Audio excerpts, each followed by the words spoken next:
Buenos días, compañeros. Continuamos entonces con estos videos o a través de estos videos explicando un poco ese nivel fonético de la lengua.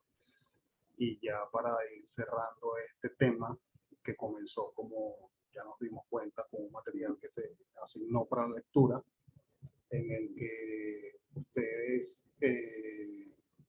ustedes pudieron notar cuál es el alfabeto fonético del español, ¿no? Básicamente el español de Venezuela. Notaron también cómo estos, con los fonemas que comportan este alfabeto, tienen características muy particulares que dependen de un punto de articulación, de una articulación, de la calidad del aire, de otros elementos, igual que notamos que los fonemas vocálicos tienen características totalmente distintas y vimos la característica de cada uno de ellos, y hasta lo último que hicimos un poco fue tratar de explicar o dejar ejercicios asignados con relación a la transición fonética, fonológica, ¿sí? Fonética, de alguna forma. Entonces, decíamos en un principio que los fonemas eran unidades mínimas sin significación, ¿verdad? Que los fonemas cumplían dos funciones. La primera función era formar signos y la segunda función era diferenciar signos. Sobre la base de eso, nos quedamos como que en una posición un poco sencilla de lo que es la importancia de los fonemas. Porque los fonemas, independientemente que se unan para formar signos y que diferencien signos, ellos están pegados uno del otro. Es decir, el fonema L con el fonema A forma el signo LA.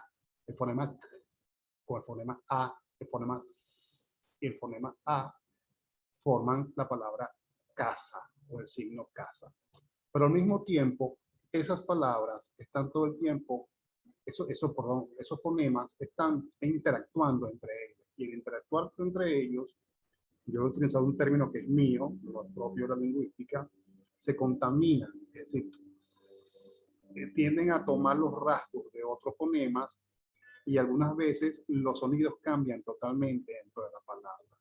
Cuestión que se hace casi que imperceptible al oído, porque como estamos acostumbrados a percibir las palabras y los sonidos completos, el receptor de los sonidos, el oído en todo caso, la persona, tiende a llenar esos vacíos de información y dar la palabra como si lo estuviera escuchando perfectamente, y eso no es exactamente así. Entonces, vamos a dar inicio. Creo que voy a tratar de hacer dos videos cortos, mucho más fácil que un gran video largo, sobre cómo esos fonemas ya lo vamos a ver en contexto, en palabras, y cómo ellos tienden a sufrir modificaciones en la medida que se van produciendo los sonidos. En la palabra, no queremos imaginar cómo se producen esas modificaciones entonces en el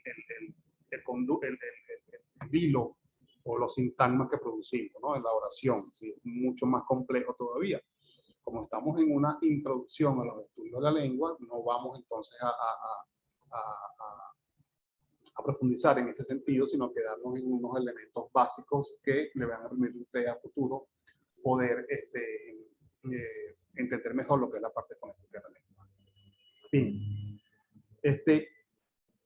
Vamos. Voy a compartir con ustedes este material que he elaborado precisamente para esta clase. Y quiero comenzar con un poema de el famoso Aquiles Nazoa. ¿Okay? En este poema de Aquiles Nazoa, que se llama Trina, al cual los invito a que lean Aquiles Nazoa, el gran poeta venezolano, entre paréntesis. En este poema que se llama Trina, yo quiero que vean algo en particular. Esto, algo en particular, ya lo vamos a observar. Dice así, Trina. Todo está en paz, la noche se ilumina con una luna de marfil y oro. Las ranas y los grillos forman coro. El aire huele a tierra de pintura. Al pie de una ventana en una esquina, Hay un muchacho cuyo nombre ignoro, hablando con su novia más que un loro. La muchacha en cuestión se llama Trina. ¿Te acuerdas, Trina? Le pregunta el mozo, el muchacho, que me ofreciste un beso bien sabroso si encontraba un trabajo con buen sueldo.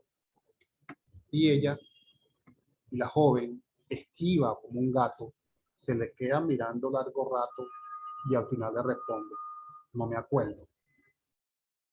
Fíjense, noten,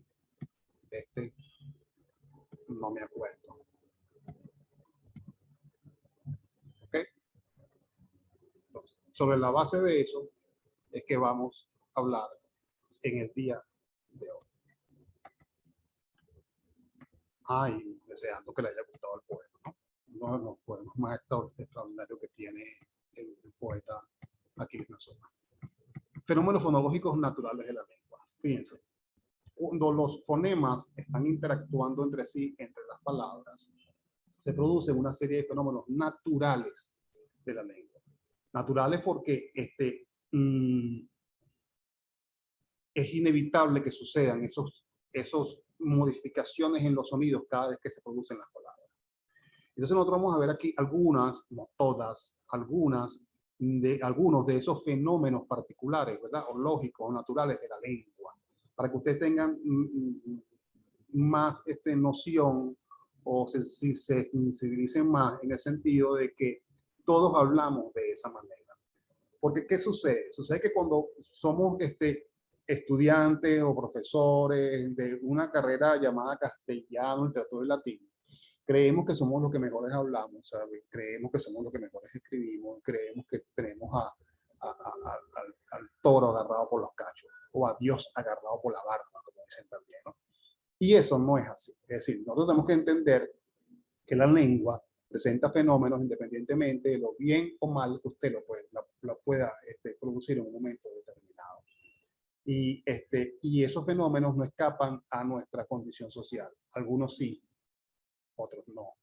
Pero por lo general, los fenómenos naturales no escapan a nuestra condición social. Es decir, sea usted letrado, sea usted no letrado, esos fenómenos se van a producir en el hilo discursivo siempre. Veamos estos ejemplos. Por ejemplo, tenemos unos fonemas que tienen la particularidad de ser oclusivos. Su modo de articulación es ser oclusivo. Con los fonemas B, D, G, G. Esos tres fonemas que estamos viendo aquí son oclusivos, pero tienden a fricativizarse, sí, tienden a convertirse en fricativos. ¿Cuándo sucede eso? Cuando estos fonemas, ¿verdad?, están entre dos vocales. Cuando esos fonemas están entre dos vocales, entonces esos fonemas tienden a fricativizarse. Es decir, tienden a perder su oclusividad, ese golpe, y tienden a relajarse, a suavizarse. ¿Ok? Por ejemplo, tenemos la palabra bebé. Fíjense, bebé, bebé, bebé. No, quiero que noten la pronunciación, bebé, bebé. Es decir, en la primera B, las palabras tienen sílabas. ¿Ok? La primera sílaba, el sonido es fuerte y oclusivo, B, B, B. Pero en la segunda sílaba, el sonido se relaja, es decir, la B pierde fuerza, pierde oclusividad y se fricativiza. Entonces, se escucha bebé, bebé, bebé. Fíjense cómo en la primera sílaba, este fonema, que es bilabial, B, B, B, se une, pero en la segunda sílaba los labios no se unen. Desen cuenta, por ejemplo, bebé, bebé, bebé, bebé. Se arrastra el sonido, por decirlo de una forma. Igual pasa con la palabra ganado. Es decir, usted no dice ganado, ¿ok? Tampoco dice abogado. Usted dice ganado, ganado, ganado. Es decir, atención, estoy exagerando cada uno de los signos lingüísticos, estoy exagerando cada uno de los sonidos para que usted pueda notar mejor el ejemplo que estoy poniendo en cada momento determinado. ¿Ok? Entonces, usted no dice ganado, Tú no dices perdido. Ay, estabas perdido. Ay, no sabes si el equipo ayer ha ganado o ha perdido. No. Usted dice ganado, te dice perdido, perdido, ganado, perdido, ganado. Y atención, son fenómenos naturales de la lengua. Si usted quiera, claro, usted puede exagerarlo, ganado, perdido, bebé, pero así no habla la gente en línea general. ¿Okay? Entonces, fíjense cómo este fonema, ¿verdad? Como este fonema también se debilita cuando está entre esas dos vocales, tal cual dice esta regla que tenemos aquí o este patrón que estamos siguiendo con relación a esos oclusivos, ¿no? Sucede también con haga. Usted no dice haga, sino dice haga. No dice haga, sino haga. Haga, sino haga. Es decir, el sonido tiende a fricativizarse, a debilitarse de alguna manera, y veamos cómo ese sonido también está entre dos vocales. Entonces, eso es uno de los fenómenos que sucede en esos fonemas oclusivos, que tienden a fricativizarse cuando están entre vocales. Pasa otro fenómeno con el fonema alveolar. ¿Por qué se llama alveolar? Porque cuando usted pronuncia ese fonema, la punta de la lengua toca el alveolo, es decir, es ápico alveolar, es decir, con la punta, ápico significa ápice punta, con la punta de la lengua, usted toca, perdón, el alveolo. ¿Ok? Pero, realmente, cuando estamos en un contexto, ese fonema alveolar tiende a labializarse. Es decir, se realiza labialmente, se convierte en este fonema. Es decir, de aquí, se viene para acá adelante. ¿Por qué? Porque estos fonemas, que los tres se pronuncian con los labios, obligan a que este fonema, se convierta en este sonido o en este fonema bilabializado. Es decir, él pierde su capacidad de ser alveolar y se convierte en un fonema labial, igual que estos tres fonemas que se pronuncian con los labios. Este con los dos labios, este con los dos labios, este con el labio y el diente. Entonces, ponemos eso en contexto, ponemos eso con palabras. Fíjense, tenemos la palabra campo. Campo. Usted no dice campo, dice campo, campo. Dice cambio, cambio, no dice cambio, dice cambio.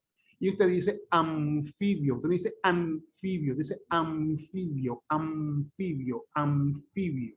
¿Por qué? Porque estos tres fonemas, porque estos tres fonemas, hacer labiales, obligan a que este que está antes de él también se convierta en un labial. Fenómenos naturales de la lengua. ¿Okay? Ahora, es tanto, este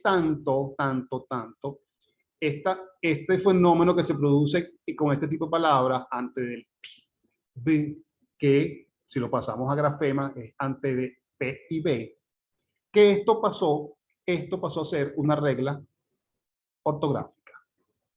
¿Ok? Entonces, es la famosa regla ortográfica que dice que ante P y B se escribe M en lugar de N. ¿Por qué se escribe M en lugar de N? Porque debería sonar N, pero suena M y punto.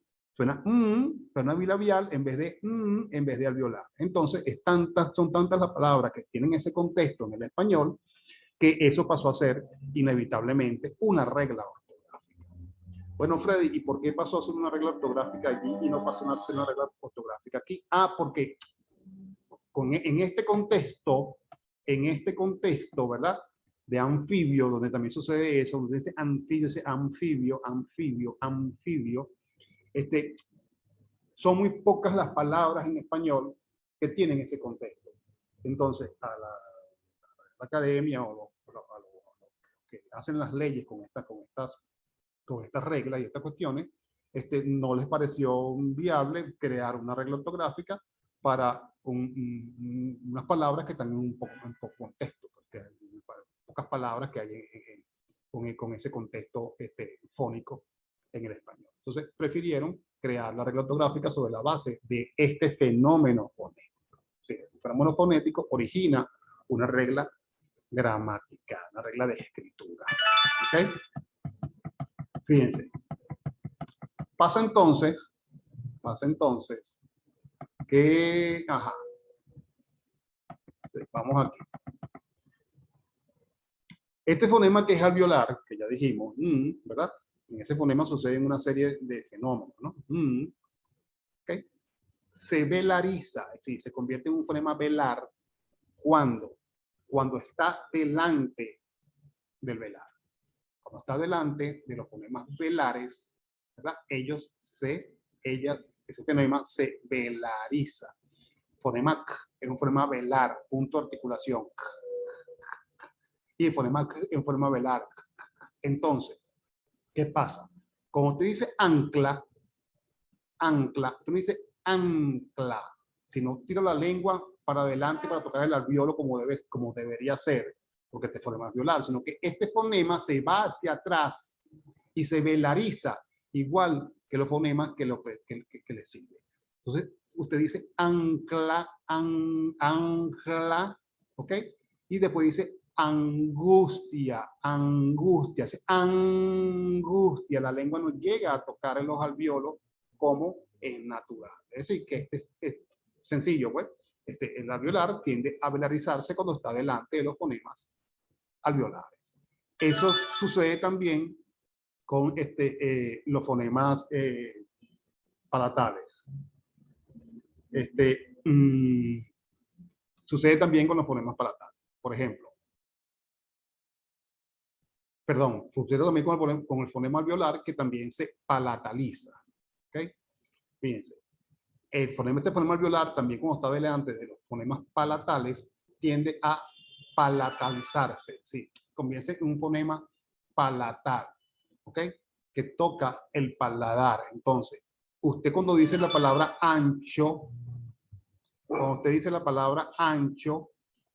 este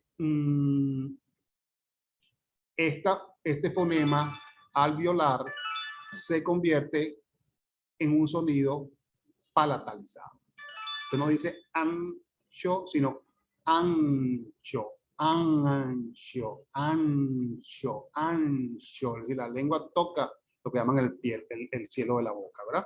Igual sucede, o parecido sucede con el fonema cuando está delante de este fonema palatal, que es el fonema G. Los fonemas son ch, ch, ch, y G, G, G, G. Entonces, fíjense, usted dice inyectar, inyectar, inyectar. La lengua se convierte también en un palatal más, ¿ok? ¿Ok? O el fonema se convierte en un palatal más y pierde su característica de alveolar. Repito, todo eso son fenómenos naturales de la lengua, es decir, usted no puede evitarlo. En los contextos de los sonidos, en la rapidez con lo que se producen los sonidos, todas esas cosas están sucediendo y comienzan entonces los fonemas a tener variaciones o a contaminarse, como se llama, ¿no? Por decirlo de alguna manera. Ok, ahora fíjense. Pasa ahora con esto. Cualquier vocal es oral. Ustedes lo saben, ¿verdad? Las vocales son orales, por naturaleza. Sabemos que los únicos 3 fonemas nasales son el fonema y como se muestra aquí, ¿verdad? Son los únicos 3 fonemas nasales. Todos los demás fonemas, tanto consonánticos como vocálicos, son orales. Entonces, ¿qué sucede? Hay un fenómeno natural del lenguaje en donde todo lo que esté en contacto, ¿verdad? O las vocales que estén en contacto con fonemas nasales tienden a nasalizarse. Es decir, el sonido, en lugar de salir por la boca, sale por la cavidad nasal, por la nariz. Sucede entonces, por ejemplo, con este fonema nasal, mamá, mamá, mamá. Cuando usted dice mamá, mamá, mamá, mamá, el sonido, el signo lingüístico mamá, mamá, sale completamente por la cavidad nasal. Cuando usted dice cana, cana, cana, cana, está sucediendo lo mismo. Todo sale por la cavidad nasal. ¿Por qué? Porque las nasales obligan a las vocales y a lo que esté en su contexto a salir por la cavidad nasal. Eso se llama nasalización. Ese fenómeno se llama, vamos a verlo aquí de una vez, nasalización vocálica. Vocálica. Se llama nasalización vocálica, ¿no? Entonces, pasa con moño. Moño, imagínate, tienes una nasal aquí, tienes otra nasal aquí, tienes las vocales en el medio, se atraen la capacidad de salir por la boca, por lo oral, y se lo traen hacia la nariz. Moño, moño, moño, moño, moño. ¿Ok? Ahora, yo puedo producir este sonido por la boca, claro, puedo decir moño, yo puedo decir cana, yo puedo decir mamá, pero no es así como nosotros hablamos. Esa es la cuestión, ¿no? Es decir, yo puedo cambiar todo eso, maravilloso, y producir, hacer que todos esos sonidos salgan por la cavidad oral en vez de la nasal. Pero entonces no es así como nosotros hablamos. Entonces es para que vean cómo esos fenómenos son naturales, ¿no? Después tenemos otro fenómeno muy particular, que es que este fonema, que es oclusivo ¿ok? El oclusivo de, puede llegar al cero fonético. ¿Qué significa cero fonético? Para que vayan aprendiendo ese tipo de conceptos. Cero fonético significa ausencia total de sonido, ausencia total de el fonema. ¿Está claro? Es decir, donde debió haber ido un sonido, no está. ¿Ok? Entonces, sucede en mucho contexto, pero básicamente cuando ese fonema está entre dos vocales, ¿ok? Básicamente cuando ese fonema está entre dos vocales o cuando ese fonema está a final de palabra. Este símbolo lingüísticamente significa final de palabra, ¿ok? Entonces, o está entre dos vocales o está a final de palabra. Presentamos los ejemplos facilitos. Ganado, ganado, ganado. Es así. Ganado, ganado, ganado. Es decir, el fonema se debilita tanto que desaparece el sonido. ¿Okay? No has perdido ni uno, ¿vale? No has perdido ni uno. ¿Cuántos perdidos y cuántos ganados tiene?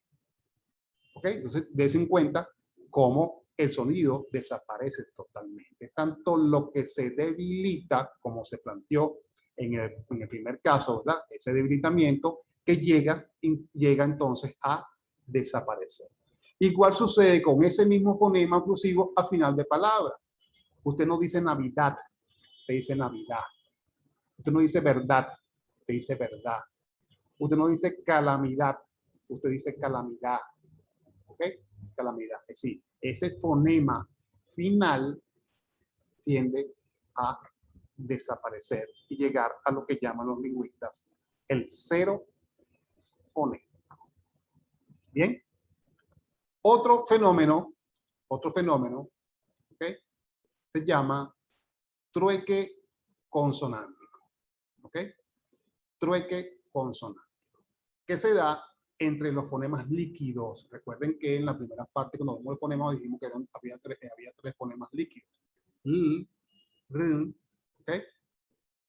L, R y R, ¿ok? El vibrante simple, el vibrante múltiple, R, y el lateral, L.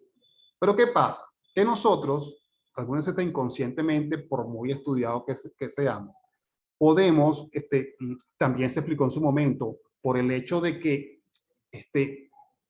la diferenciación de la producción de esos sonidos, esos fonemas, está en el tiempo que tarda la lengua en subir o bajar para tocar el alveolo. Entonces, re, r, l, es decir, eso es lo que hace la lengua. Eso hace entonces que si el tiempo es más o es menos, usted escuche un sonido distinto al otro. Y es lo que también produce que sea factible que usted escuche un sonido o produzca un sonido en lugar del otro. El ejemplo. El vibrante simple se realiza como el lateral, lateral. Y se llama lateralización. En vez de decir amor, te dice amor. Y vamos con el ejemplo entonces del poema de Nazoa, donde la muchacha, después que le dijo al muchacho, supuestamente, que si él conseguía un buen trabajo, la que lo quería y se casaba con él, y esto y aquello, el muchacho vino a recordarse y le dijo, no me acuerdo. Es decir, en vez de no me acuerdo con la vibrante simple, digo no me acuerdo con la lateral, así como te dice amor, como hay gente que dice cerveza en vez de cerveza, ¿ok? Y como gente que dice una serie de cosas. Independientemente de que este es un fenómeno que usted puede ir corrigiendo a lo largo de la escolarización, ¿verdad? La conciencia, independientemente de eso, algunas veces inconscientemente ese tipo de trueque se nos escapa. ¿Ok? Claro, lo que no puede suceder nunca es que esto pase a la escritura, jamás. Jamás. Por supuesto, cuando el poeta Aquiles Nazoa utiliza el no me acuerdo de una forma chistosa, sarcástica, humorística, ¿okay? En ese contexto. Y pasa también todo lo contrario. El lateral se realiza como la vibrante simple y se llama rotacismo. Entonces es cuando usted debe decir alcalde, dice arcalde. ¿Okay? Y hay mucha gente que lo o alcalde o alcalde, que si dejan una y quitan la otra, ponen y dejan esta, o quitan las dos y punto. ¿Ok? Entonces, eso es muy probable que suceda en la producción de sonidos de forma informal en el natural. E incluso en gente ilustrada y gente que conoce el lenguaje, estas cosas también pueden suceder de un momento a otro, con mucha menos frecuencia, mucha, pero es posible que eso suceda. Entonces, fíjense, hasta aquí, ciudadanos, hasta esta parte del video, esta primera parte del video, hemos visto entonces cómo hay fenómenos fonéticos naturales, ¿okay? Que están, fenómenos fonológicos naturales de la lengua, naturales, es decir, usted no puede cambiarlo, usted no puede incidir en ello, usted no puede penetrar en ello, es decir, son realizaciones naturales, libres de la lengua a un momento determinado que hace que los fonemas comiencen a mezclarse. Usted agarra agua y le echan un colorante, ya no es agua, ya no es el colorante, ya es el agua coloreada, ¿verdad? Es un poco lo que pasa con los fonemas. Al unirse uno con el otro, uno tiende a ser más débil, el otro lo acapara un poquito más y lo transforma, y se van dando este tipo de casos. Entonces es bueno que ustedes puedan agregar sobre la base de su experiencia, puedan agregar más fonemas que den ejemplo de las cosas que aquí se están poniendo como ejemplo. ¿Sí?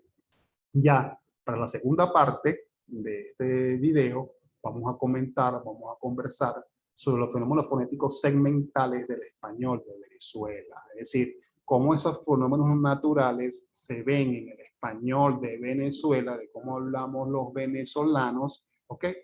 Y cómo se producen una serie de fenómenos, ¿ok? Que sí se pueden hasta cierto punto corregir, esos sí son corregibles, y la escuela es la encargada de que eso se corrija, y allí es donde entran entonces a jugar ustedes como futuros docentes, para que estén conscientes de que esas cosas pueden suceder, pero que también se pueden resolver a través de la escritura, a través de la lectura, a través de la educación oral y escrita de los estudiantes que van a tener a cargo en el futuro. Entonces, en un momento regresamos con esta segunda parte de esta parte final del nivel fonético de